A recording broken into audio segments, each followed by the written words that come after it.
수능 완성 2강 4번 문제 필자의 주장 파트 한번 보도록 하겠습니다. 자, S4는 뭐뭐에 대해서라는 표현입니다. 조언에 대해서.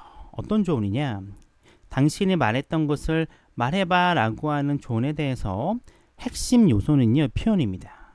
어떤 표현이냐? In other words, 다시 말하자면 이라고 하는 표현이 핵심이다 라고 얘기를 하고 있어요. 자, there's no sense. 의미가 없다. 말이 안 된다는 거죠. 그렇죠? 뭐가 의미가 없느냐? 문장을 복사하는 거는 의미가 없대요. 어디로부터? 모든 단락으로부터 문장을 복사하는 건 의미가 없어. 그리고 이 문장들을 마지막에 다시 갖다 붙이는 건 의미가 없대요. 즉, 이 다시 말하자면 요약하는 거잖아. 다시 한번 언급하는 건데, 다시 한번 언급하는 이 요약 앞에 있는 건 부연이라고 하는 건데, 부연 설명하는 이 문장을 쓸 경우에는 앞에 있는 내용을 그대로 따다 쓰는 거는 의미가 없다라는 거예요. 그렇죠? 이 말 이해 가셨죠? 그래서 이 모든 단락으로부터 문장을 복사해 오고 마지막에 다시 이걸 갖다 붙이는 거는 의미가 없다. In other words 뒤에 나오는 이 표현 뒤에는요, 똑같은 내용이 똑같이 그대로 들어올 표현은 없다라는 거예요. 자, 그렇게 하는 건요, 강요할 뿐이래요. 독자들에게 뭘 강요하느냐? 그러한 문장의 어떤 요점을 이해해봐, 요점을 알아내봐 라고 강요할 뿐입니다. 언제부터? 처음부터 다시. 왜냐하면 똑같은 문장이 다시 나오는 거니까. 그리고 이건요, 고백과도 같은 거예요. 어떤 고백인가 봤더니 그게 뭐예요? 앞에 있는 전체죠? 독자들에게 처음부터 다시 그런 문장들의 요점을 알아내봐 라고 강요하는 거. 이건 마치 고백과도 같은 거래요. 어떤 고백이냐? 작가는 생각을 전달하고 있지 않다라는 고백이죠. 근데 이 생각이라는 게 어떤 특징이 있어요? 항상 다른 언어로 덮일 수 있는 것, 즉 다른 언어로 표현될 수 있는 이 생각이라고 하는 거를 전달하고 있지 않다라는 거야. 단지 뭐 하고 있대요? 그 단락 주변에 있는 단어들을요, 섞고 있을 뿐이라는 거죠. 왜 섞어요? 앞에 있는 표현을 그대로 갖고 온 거니까. 갖고 온 거죠. 다른 언어로 표현해야 되는데 다른 언어로 표현될 수 있는 생각을 전달할 필요가 없는 거야. 그리고 단지 똑같은 내용을 그대로 들고 온다는 거죠. 이렇게 하고 있어요 라고 하는 작가의 고백과도 같다라고 하고 있습니다. 뭐가요? 앞에 나오는 거. 그대로 문장을 따다가 다시 한번 더 쓰는 거는 그냥 단어의 재조합일 뿐이지 작가가 어떤 새로운 언어로, 새로운 표현으로 다시 앞에 말을 표현할 수 있는 것은 아니다라고 이야기를 하고 있습니다. 내용을 제대로 전달하지 않는다는 거예요. 그렇죠? 자, 요약이라고 하는 건 반복해야 됩니다. 뭐가 반복해야 돼? 핵심어, 충분한 핵심어는 반복해야 돼요. 뭐 할 정도로 충분한 핵심어인가 봤더니 독자로 하여금 그 요약이라고 하는 것을 뭐랑 연결시켜요? 앞에 이전에 나왔었던 단락과 연결시키도록 허용해 줄 만큼 충분한 핵심 단어를 포함해야 돼요. 근데 이 이전의 단락이라고 하는 건 어떤 특징이 있느냐? 굉장히 세세하게 그 요점들을 표현하고 있는 단락이라는 거죠. 즉 뭐야? 요약이라고 하는 건, 자, 앞에 굉장히 세세한 정보들이 있잖아요. 앞단락에는. 근데 이 앞에 세세하게 많은 정보를 설명했었던 앞단락의 내용을 여기서 언급했었던 충분한 핵심 용어를 가지고 설명을 하는 거예요. 앞에 건 좀 다르죠. 앞에는 표현을 그대로 쓰는 겁니다. 그렇게 하지 말라 그랬잖아요. 이 서머리라고 하는 거는 핵심 언어는 충분히 반복이 돼야 돼. 왜냐하면은 앞에서 언급돼 있었던 내용들을 알아야 되는 거니까. 그러니까 표현을 그대로 갖고 오는 게 아니라 핵심 언어는 그대로 갖고 오되 다른 표현을 쓰자라고 하는 게 필자의 주장이라는 거예요. 아셨죠? 자, 요약이라고 하는 것들은 독자가 굉장히 세세하게 요점들을 표현했었던 이전 단락과 그 요약이라고 하는 걸 연결시킬 수 있을 정도로 충분한 핵심 언어를 반복해야 된다라고 이야기를 하고 있습니다. 자, 그런데 그런 단어들, 이 핵심 용어들이라고 하는 것들은 새로운 문장으로 맞춰줘야 돼요. 그렇죠? 그대로 표현을 갖고 오는 게 아니라 단어는 쓰되 뭔가 문장을 이루는 형태라고 하는 건 달라져야 된다는 거죠.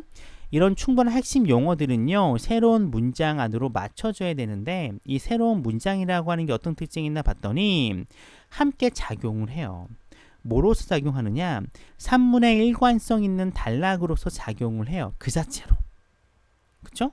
앞에서 즉 핵심 단어를 반복을 해야 돼. 반복을 해야 되는데 새로운 문장에 맞춰줘야 돼요. 근데 새로운 문장이라는 게 어떤 특징이 있어요? 일관성이 있어야 된다는 거죠.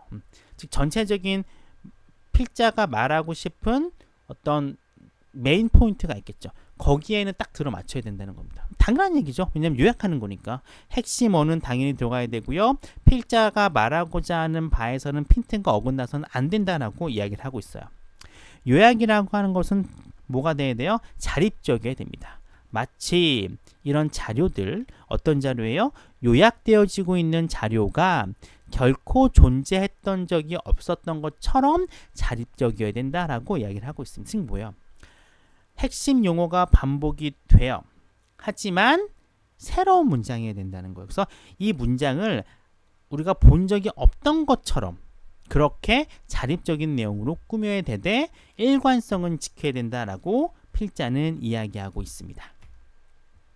자, 그럼 전체적인 말은 똑같아요. 필자가 얘기하는 이 서머리에 대한 거잖아요. 그렇죠? in other words로 표현되는 이 서머리에 대한 어떤 특징을 얘기하고 있는데 첫 번째는 똑같이 붙이지 말자는 겁니다. 두 번째는 대신에 핵심 용어만큼은 충분해야 돼요. 하지만 이 핵심 용어를 충분히 쓴다라고 해서 문자의 표현이 같아야 된다는 건 아닙니다. 어떤 일관성이 있는 새로운 문장으로 자립적인 특징을 갖게끔 만들라는 거예요. 말은 굉장히 어렵죠. 요약이라고 하는 거는 앞에 쓴 표현을 그대로 쓰는 게 아니라 필자가 말하고 싶은 키워드는 따오되 새로운 문장으로, 즉 우리가 앞에서 본 적이 없던 내용으로 자립적인 어떤 성격을 갖고 있는 문장으로 표현해야 된다. 대신에 필자가 말하고 싶은 일관성은 지켜줘야 된다라고 이야기를 하고 있습니다. 자, 1번 글의 중심 내용을 글 전체에 고루 분포하도록 해야 된다. 말도 안 되는 거고요. 2번 글은 글쓴이만의 독창적인 견해가 드러나도록 해야 된다. 언급된 적이 없어요. 3번 연결어 얘기 역시 언급된 적이 없습니다. 결론에 대한 얘기도 언급된 적이 없어요. 5번이죠. 요약문은 핵심어가 충분히 반복되면서도 자립적이어야 된다는 게 필자의 주장이라 볼 수 있습니다. 자, 간단하죠? 요약문은 핵심어가 반복을 하되 자립적인 특성을 갖고 있는 문장으로 구성되어야 된다라고 하고 있습니다.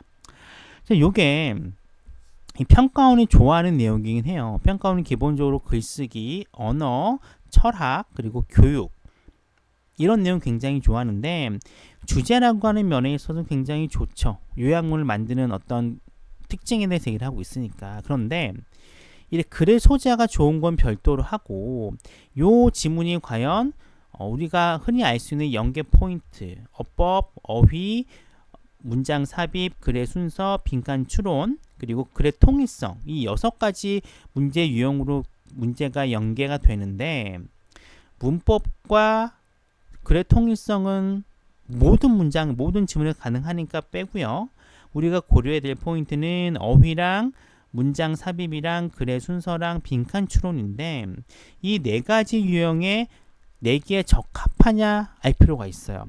물론 글의 순서 억지로 만들면 만들 수 있습니다. 그리고 이렇게 지금 보시는 것처럼 노란색 어휘로 어휘 추론도 만들 수 있긴 있어요. 하지만 약간 문법 이 어휘 문제를 내고 글의 순서 문제를 내기에는 살짝 논리가 빈약합니다. 그래서 소재는 굉장히 좋은데 이거를 연계 문제로 만들기에는 조금 억지가 들어오기 때문에 개인적으로는 그렇게까지 연계될 포인트는 크지 않다라고 봅니다.